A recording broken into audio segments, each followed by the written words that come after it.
Good morning, everyone. It's been so inspiring listening into all the great stories and discussions so far. And I feel honored and privileged to be moderating this panel discussion about the topic that's so close to my heart and sharing the stage with such esteemed panelists. Each of them is an accomplished leader in their own fields. Well, past couple of years have been very, very challenging. The pandemic has taught us lessons in just a couple of years that possibly we could have taken decades to learn otherwise, right? The paradigms shifted and how. Still, there are things that we only wished changed for better, especially with respect to women in technology. Yes, there are very few women in tech. We know it, we acknowledge it. According to a recent Skillsoft Analysis, it's a meager 1% of workforce, women workforce that hold positions in, fast-growing areas like cybersecurity. I've been I've worked in cybersecurity for over 15 years, and I know it personally. In a situation like this, what can corporate India do to ensure that women are encouraged to pursue higher roles in technology? I think it is time for us to take you create an action-driven community determined to close the gender gap in technology by providing additional training, mentoring, and coaching. It is time for us to reimagine a world of technologists where I hope we no longer have to use the word women technologists. The topic for today is reimagining workplaces for women in India. And what does it take for us to bridge the gender gap? What are the common barriers and solutions? Right. According to Trust Radius Women in Tech report of 2021, 72% of women feel that they are outnumbered by men by 2:1 or more. 26% of women feel that they are outnumbered by men 5:1 or more. Right. The Accenture and Girls Who Can Code survey tells us that half of the women that join the tech jobs are leaving the field by the age 35. In a situation like this, I would like to ask Shikha as to what we can do in a situation like this, despite plenty of focus on the issue. Why is it that women are still outnumbered by men in technology, and what can we do to kind of solve this? Shikha. Thank you, Geeta, for an interesting question. And first of all, thank you, Jobs, for giving us that opportunity to interact with such a huge crowd today. Hopefully, we are able to, give them through our learnings, through our experience, we are able to share our experiences with them and help them, make some opinion about it. So on the question that you asked, Geeta, at this time, when women leaders are really breaking through defiantly and historically, examples in various sectors, from Vice President Harris to the recently elected Prime Minister in UK, Liz Truss, our own President, Draupadi Murmu. So I think there is that focus getting shifted, the paradigm shift that we're just talking about. It is important for all of us to consider how we maintain, that steady flow of women into that male-dominated workplaces, while these, big break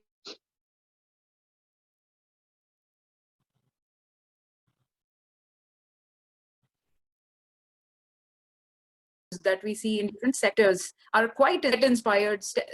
Just try to read about them and take that inspiration from their journey. How do we ensure that women leaders, innovators can come in behind their, ceiling smashers and get that right gender balance and thrive for it at least? So I'll take my own example, two instances from my own career journey of last 18, 19 years into investment banking technology. There was one of the board meeting, in a room of 20-seater table. Around that round table kind of a board meeting due to busy schedule, moving from one floor to another. It took me a while to enter that room, and it was 5 minutes late to the meeting. And surprisingly, when I entered, I was the only female to enter that room with 20 other people sitting in the room. They were all men, and somebody very close sitting next to me, he whispered in my ears, "Thank you for getting the diversity." So there is that mind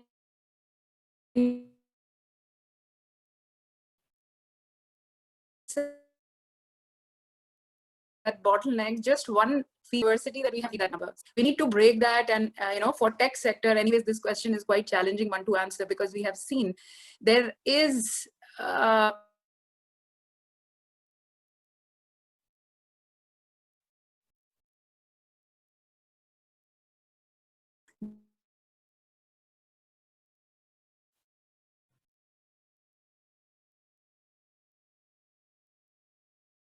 of the country that we have because of a cultural tradition or norms, etc.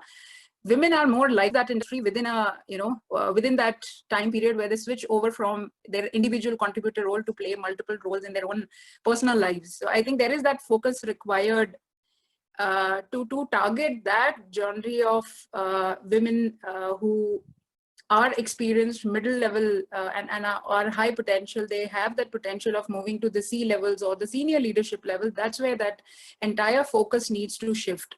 Not that underestimating that we do not need focus on other areas. We do need that, because that maintains the continuous rhythm of flow of the women talent in technology. Whereas this particular experience level that I spoke about, that's where, at the age of 35, 30, when they get married, they change their role. That's where, that maximum number of female in technology, you would see them leaving this role. And that could be because of self-intimidation, that it requires a number of hours of learning and keeping yourself up to date because of the changing in industry. But that's not the case. It might come as intimidating fact that you need a number of hours to be spent on keeping yourself up to date to technology. Believe me, other roles are equally demanding and challenging. So my only advice would be to create that network outside of your usual suspect, while that middle level experienced females who want to really achieve, the record levels in their career, encourage, or I would say take inspiration from the influencers and the leaders who are already there to bring that diversity into their thought process as well. I think that should, and of course the self-belief and the confidence is in yourself, and do not get intimidated by the fact that technology needs a number of hours and time commitment to learn and then keep yourself up to date to really achieve something. That's not the case. Other roles are in fact more demanding and challenging than technology. Thank you so much, Shikha. Thanks, first of all, for sharing your personal experience. And thank you for your insights as well. And of course, not just the technology roles, I think every role is challenging in its own way. Absolutely, I'm with you on that.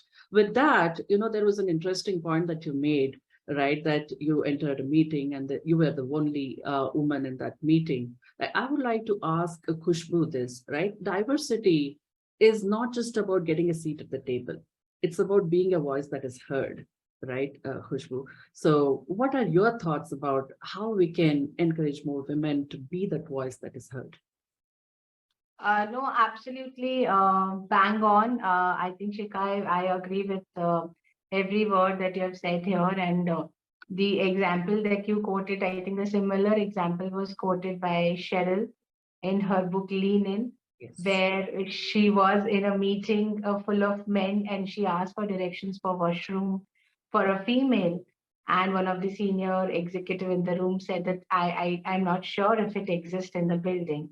So yeah, it brought back into my memory that example. Very interestingly put that, someone in the room actually acknowledged you as a diversity representation. And, exactly that is the mindset that we are trying to get away from, that the women that you see at workplace are not are not there because of, any quota or any reservation or any percentage that has been kept for diversity. The women that you see around yourself at workplace are because they deserve to be there because of their, knowledge, skills, and abilities. So I would say, in my view, coming back to the question, Geeta, that it is important to provide a seat at the table, at the boardrooms and conferences for diversity. But it's high time, we ourselves unconsciously stop saying that there has to be a seat provided for diversity. The way to say it is that for the best talent in the organization, for the higher roles in an organization, a seat has to be provided to the one who deserves it the most. And that is how we will be able to get away from that conscious or unconscious bias that all of us may have, where we look at a person, like Shikha said, walking inside the room, as someone who represents diversity. Absolutely. Thank you so much, Khushboo. Right. Yeah, moving on. Tech and business leaders really need to do more across different areas, right? Starting from recruitment and then nurturing the talent and building an environment that is conducive for women, right? So it's not just about one or two well-intentioned gestures that is going to create a long-lasting impact, to change or bridge the gap, right? In this perspective, I would like to ask Urvashi as to what can corporate leaders do differently across areas to build a conducive ecosystem for women. Thanks, Geeta. Well, this is a very relevant question, I think, in today's world, where hybrid mode of working is becoming the new favorite of all the technologists. So I guess the business leaders or the tech leaders or any leader in the organization needs to start placing talent before gender. So there should not be bias, as Khushboo said, that the most talented person should deserve the seat.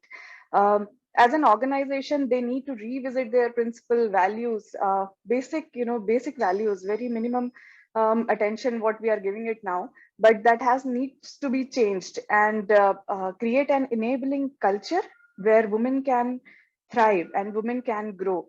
This process definitely take a very long time, maybe years, but when we are into that era after implementing these changes regularly, continuously, that will open the door for many other equally talented workforce, which could be women or any other underrepresented communities, to shine.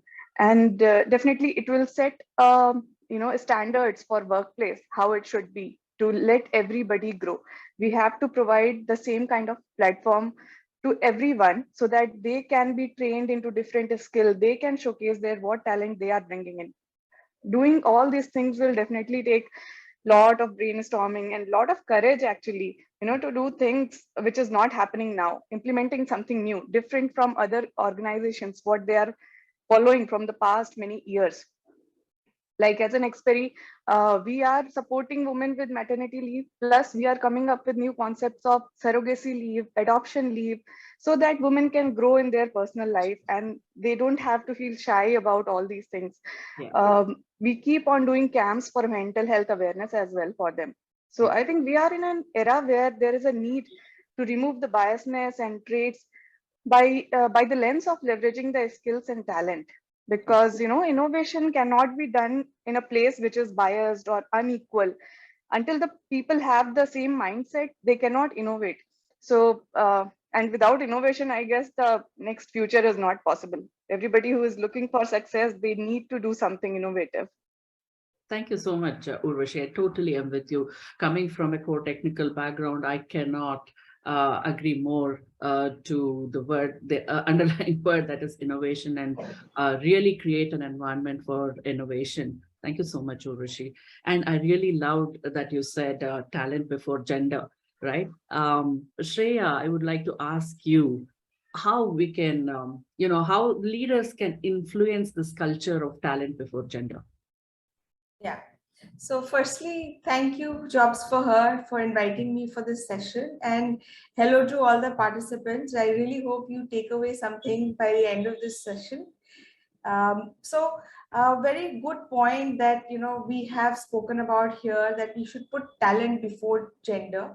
I think we are all businesses at the end of the day. So when even if we are talking about how we create more opportunities for women, we are not really creating opportunities for women who don't have the talent, right? So we are creating opportunity for women, for those who have the talent. And to retain them, I agree that there is a need to actually focus on the entire ecosystem. We've spoken about the entire employee life cycle, but we need to actually isolate and build bridges where we see the gaps, and we are bridging these gaps for talented women. And what we've done here in Capgemini is we've extensively been using data in all stages, so that we could slice and dice it and look at it from multiple angles to actually identify those gaps. So that's how we get to track in recruitment, how are we hiring women, whether it is lateral or campus hiring. We are trying to measure gender balance at every level to understand whether there is a leaky pipeline. Glass ceiling comes a lot later. We lose so many women in between. So how do we ensure that that gender balance? And you're right, a lot of women do come in our frontline roles. But what is happening is that, are we able to manage that through the levels as they grow into seniority? And of course, we are monitoring promotions, exits. And just to give you an example, we have been targeting women who are taking maternity breaks in Capgemini. We've seen about over 60% of them coming back. But we are now, trying to see how we can revamp and imagine our returning women program for women who are on maternity breaks to actually reach retention numbers to about 80%. So what are the gaps? Where are we failing in bringing these women back? So that's to just give you an example of how we may be losing women and where we need to intentionally create that difference. Thank you. Thank you so much, Shreya. I mean, you brought about a couple of very important points, right? You have an environment to kind of, where we can allow people like women to return from a break and be able to perform and not being judged. And everyone has mentioned about conscious and unconscious bias. It's a big deal, actually. It's a big deal to even recognize that bias exists. That's the step one. And then we can address the bias, right? With this perspective, I would like to call Khushboo, who is a mother herself. She is also a returnee to work after a break and has seen it and done it herself. So Khushboo, what do you think we can do to attract, retain, and nurture more women technologists? And to kind of, to create that environment where people feel comfortable and nurtured. Khushboo?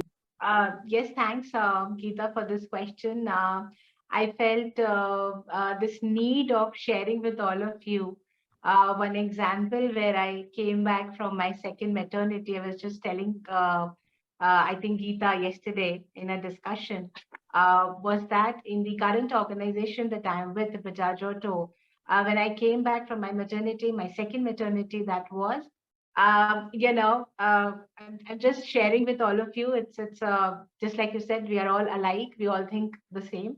So my perspective towards returning back to work was that, now I'm a mother of two. I need to take it easy, take baby steps, one step at a time. I don't want to, take larger roles. I'm happy with an individual contributor kind of role.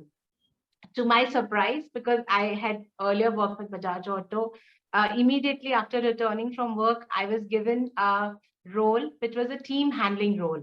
At that point in time, and I said, I'm just sharing with all of you, I had apprehensions about my own ability to deliver at work, but I was given this assurance from the senior leadership team at Bajaj Auto that I will get all the support and resources that are needed to deliver in the role.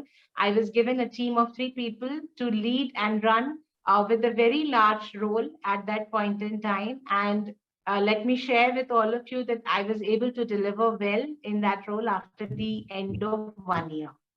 So what happened exactly is that, I was asked to push myself from that mindset of thinking that let me take it slow, let me take baby steps at a time. I was given all the resources and support to deliver well.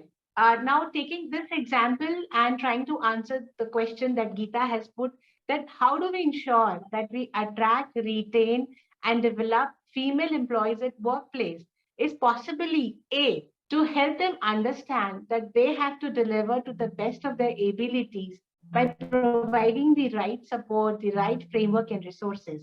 B, telling them that if they fail in their current roles, there is always a plan B, there is always a leadership team, there are always peers and support groups that are going to help and pitch in wherever something is not working out. C, find such opportunities for females where they have a calling and they are stretching themselves beyond their regular day-to-day work. If we provide more such opportunities at workplace, what will happen at the end of 2 years, 3 years, 4 years is that there will be more role models at a workplace. There will be more such examples to look up to and say that, if this person has done this, why can I not do this? So what if I'm coming back from a break or a sabbatical? But if I'm given the right tools, resources, guidance, and leadership support, I'll be able to deliver. I think that is the kind of mindset that is required today in order to ensure that we have more women technologists able to do what they like to do on a daily basis and improve and stretch themselves beyond their work. Thank you so much, Khushboo. Very insightful. And I've made a note of a couple of very important things that you mentioned, that creation, we need to have role models and we need to really remove the fear of failure for women. Absolutely on point there, right? Shikha, would you like to add your perspectives on how we can create role models in this ecosystem and how we can help women get over the fear of failure? Yeah. So before I go there, I think amazing response, Khushboo. There's so much, to learn from the response that you have given yourself, and that too after 2 times of maternity break. Getting that self-belief and self-doubt, overcoming that, I think that's very, very important, as you said. And you are a returnee yourself. So before I kind of respond to your question, Geeta, I think I would like to give that information from Fidelity International, primarily in technology. We are looking to hire women returners, anybody, basically experienced professionals who are looking to return after that career break, extended career break. What to expect? 6 months paid internship and a placement on the basis their own assessment. So structured training, learning, mentorship throughout that 6 months of the period. So feel free to go to our page, and I'm sure Jobs for Her would also have that. We have that tie-up, and there would be information available. But in case anybody has any doubt, please feel free to reach out. Yeah. So anyway, coming back to the question that Khushboo just responded, and I also believe myself that often, we are our own biggest roadblocks. Especially, again, I'll take my own example. I have a total of 19 years of industry experience, and in technology, changed almost a number of roles. Started as a developer, moved to a role where I was leading a team, and then a solution architect. So until a certain point in time in my career, I myself was a hands-on engineer myself. And then after maternity, when I came back in a year or so, I realized, there is a number of, again, that's a self-doubt, and that's the biggest roadblock that we have. that feeling that we need to be overqualified. Sometimes we kind of underestimate ourselves, and I also did that, and took a break and said I want to move into a more of a management role rather than a hands-on engineering role. But within a year, and fortunately, I was mentored by an amazing boss of mine, and he had, again, like you got the support, Khushboo, the same support I got from my organization, where rather than me having a belief on myself, he had belief in me that I would be able to kind of turn this around. And I was given, after a year and a half of a management role, which is again further, taking a break from the real hands-on engineering skill, I was given a hands-on role back again as individual contributor, and I was able to not only just upskill myself on the latest technology and deliver that product, but the new concept of the agile adoption, the DevOps and cloud technology, etc., all the new jargons that were new almost 6-7 years back, I learned them and implemented them myself. So that's the only thing, is that the biggest roadblock that we have in our own mindset of not believing in yourself and having that self-doubt. I think that we should overcome ourselves and seek for support. It's absolutely okay, to reach out and ask for help. I think everybody around you would be able to either spin that up for you. If not in the organization, you can absolutely go out in the external ecosystem and get that support. Seek that advice from the leaders themselves around you who have gone through that journey. Sometimes, that gets you going with their own self experience that they have gone through. Yeah. Absolutely. Thank you, Shikha. And I think the mentorship programs and women taking control of their own careers is the key, right? And it's a perfect segue into the next question that I was about to pose to this panel, right? With women being outnumbered in technology workspaces, training and mentorship programs that focuses on needs of women can be, very, very useful, and can be a way to create more support system for women, and to have a means of recognizing women's potential and goals will go a long way in nurturing women talent. So from this perspective, I would like to ask Shreya as to how we can devise training and mentorship programs for women. Shreya. Yeah, thanks a lot. So firstly, yes, I'm pretty pleased to hear that a lot of our panel members have taken a break, so they kind of understand, and this is very good for listeners who are probably in a break or thinking of taking one. That even I have taken a break, and I think for me, at the time that I got back, I took a 4 years break. At the time that I got back, I don't think we had jobs for her or companies even encouraging people to come back to work. So I think it's a great forum now, and it's a great time for women who've decided to take a break to come back. And just like my panel member said, we even Capgemini hires women in break. And I think we've hired women who've had like a 10-year break back into technology roles. So I would also encourage those who are interested to go ahead. We also have a booth here, virtual booth here, and we also have a job page where you can go ahead and view. And yes, I think what the question is I believe that when women are joining us, and this is just by data, we are actually seeing maybe even more women joining us for our delivery roles. But what happens is that eventually we realize that women and men don't experience the same kind of experiences, right? And that is the biggest gap. If you look at for starters, women would probably, just after getting a job, family would start pressurizing, get married, even if they work, they say, okay, fine, you have a career, but you must know that eventually you have to take care of a family. These things are different for women and men, and therefore I think our programs should also be different. And our programs, when we're talking about women's leadership, it cannot be the same as what we do for men. We have to address these issues. And, we in Capgemini actually have, a sponsorship program for the top leadership women to create a pipeline. And each of our, country level, country board members have sponsored a woman. Each year we start a program with these high potential women, and each of them have committed their time to develop these women, sponsor and mentor them. We are not just doing it for the top level, we are doing it for junior managers, and we are doing it for our mid-level managers. Each of them go through different programs. We try to assess the need, where women, what is it that we need to develop apart from maybe tech skills, and apart from maybe, the leadership skills, because we want women to keep taking on larger roles.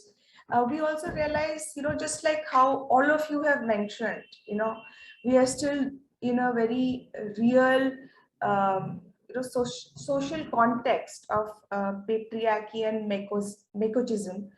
And I think we cannot run away from that so easily. It's a long set mindset. And women really were raised to comply. You've heard all these growing up, that girls, they should be well behaved, they should listen. And when they grow up with such mentality, with such mindset, they start to become, like all of us have spoken about, they start to develop this self-sabotaging kind of phenomena, where they induce guilt on themselves. And of course there are family members, in-laws, everyone to induce further guilt. So we need to speak to these young women, and through a lot of these sessions and interventions, we need to develop that kind of confidence where they're taking or making decisions that are actually their own decisions, and not the decisions that society is asking them to take, and which is what we eventually do. A lot of these young mothers that we are dealing with in our programs, in our development programs, talk about how they feel guilty about leaving their children behind. And, we are constantly telling them, they are young children, they value, a relationship where you have been spending quality time rather than just being there, and when they grow up, they see you as role models. So, do what you can, and children are best to adapt, as long as they're in safe hands. You don't really have to carry that guilt that I wasn't there. As a professional, even I have to make that decision. Sometimes I miss my child's birthday for work, and sometimes I miss some work for my child's, PTM. So it is a balance that we have to make, but stay away from that guilt and don't get pressurized. Again, we do a lot of work on building self-confidence, building this, leadership or executive presence. We do a lot of work on, basically teaching women to cut out toxicity from their lives. Okay. And toxicities come in your personal life, in your professional life, because these are the roadblocks you are actually creating in your own career path, right? So unless we talk about these issues, I think our training and mentorship programs do not remain successful. They're not successful. So it's an addition that we need to understand. Women and men experience different experiences in life. They come from backgrounds which are very different. And based on that, we identify needs for each and every level. And in each of our sponsoring, mentorship, development programs, we induce these kind of experiential learnings in these kind of sessions. In fact, we do a session even for women who are exiting us, because we want them to make the right choices for themselves. So I would like to end with that. Thank you so much, Shreya. It's very heartening to kind of understand what your organization is doing, even having a session for women who are exiting, because you care about them, not just when they are within your organization, but in a longer term very well done on that. And there are a couple of things that you mentioned, which are absolutely spot on, that, we should start feeling less guilty and having a curated mentorship program for women, either women who have joined fresh or who are returning to program, or just who are there within the organization, is very, very helpful.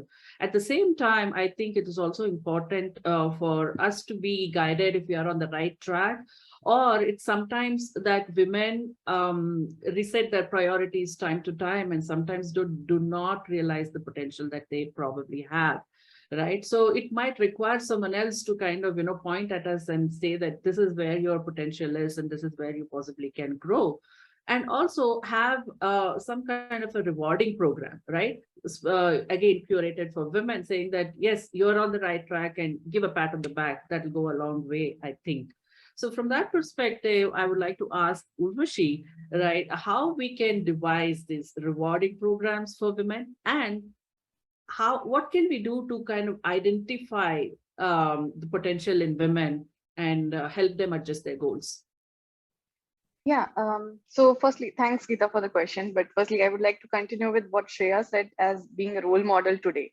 So I think we are currently in an era, in a world which is changing. We are focusing so much towards diversity, women in tech, and the women currently are struggling, coming out of that guilt factor. But I again want to emphasize that remove that guilt factor, because what we are doing today, our kids are looking at us, especially the boys, and they won't be surprised when their sisters and their wives in future will be working. So we will come out from a word which is going to be called as a surprise for what women are doing into technology. It will become gender neutral, and there will not be any kind of a special thing if women are doing something in technology. So we have to slowly come out from this era and set the tone for the next generation. Rewarding and recognizing, and finding out their skill. In terms of mentorship, I think I'm also very much in favor of mentorship and training programs. Training is definitely required continuously throughout the journey of an employee or anybody to upgrade their skills. We are witnessing new technologies every day, which is making things very easy for work to utilize. But yeah, at the same time, these new technologies are making things complex for people who are working behind the technology, the technologist. So we have to always emphasize on training. Regular, continuous learning is always required. At the same time, mentorship is not only training, but a guidance towards the culture of the organization and nuances of learning a profession, a communication skills, leadership skills, and growth as a professional plus as a person as well. So mentorship, the best part of mentoring is that mentors are always very open and they have no biasness while sharing their knowledge, and they always guide and thrive towards the success of their mentee. So they build a very strong relationship and both of them work toward the success. So it is always very good to have a mentor in your life who can share their own stories, their own struggles, and definitely all of us go through the same kind of challenges at a different stage of our life. So we can relate what I'm facing now, maybe somebody else has already faced that. And what I have faced 10 years back, maybe somebody is going through that phase now. So we can share those stories and help each other, that it's nothing new and everybody is going through the same phase, and how we overcome that, we can share those information. Yeah, for women, just one more point I wanted to add, especially for women, because for women, we have the organizations definitely need to prepare a structural mentorship program, because men have an advantage to get a mentor during social gathering or casual chit chat, whereas women doesn't have that advantage. So a structural program definitely going to help them, and we have to inculcate a culture which encourage women to ask what kind of work-life balance they are looking forward, what kind of support they are looking forward, instead of penalizing them who are looking to balance their work and personal priorities. Thanks, Yagita. Yeah, thank you, Urvashi. I think it's all culminating in the same direction. I think it's important for the organization can create a framework, put things in place, create mentorship programs, have training programs for upskilling and reskilling women, but it will all come to fruition only and only when women take charge of their own careers, right? They have to break their own biases, stop feeling guilty. And, this is my favorite phrase, right? Stop chasing perfection, but chase excellence, right? If I'm better tomorrow than what I am today, that's fine. I don't have to score a 10 on 10, which is typically women's nature, right? And most importantly, there is nothing wrong in taking charge of your career, being aspirational and ambitious. There's nothing wrong, and stop feeling guilty. And I think it is for us, we owe it to ourselves and our kids and the next generations to pass this on and build that culture, right? So yeah, absolutely. Very insightful. Now, Ujjwala, I want to kind of pass it on to you to see if there are any questions that you want to take. Sure, absolutely. I think most of these questions you have already kind of, I think, answered in some way through this discussion, right? Because I think the most common thread that I see in these questions are, I have so many years of break and I want to either restart or maybe switch my career. So maybe I was in a non-tech role before I took a break, but now I want to go into the tech field, or the other way around, right? Like when you jump off your career from a technology background and then you want to return to something else. So I think the key aspects that you have all covered literally talks to each of these questions on their own, right? So number one is building your own confidence, like Geeta said very clearly, and from the other sessions also. Unless you bring that out first, the next step is always going to be a hurdle, right?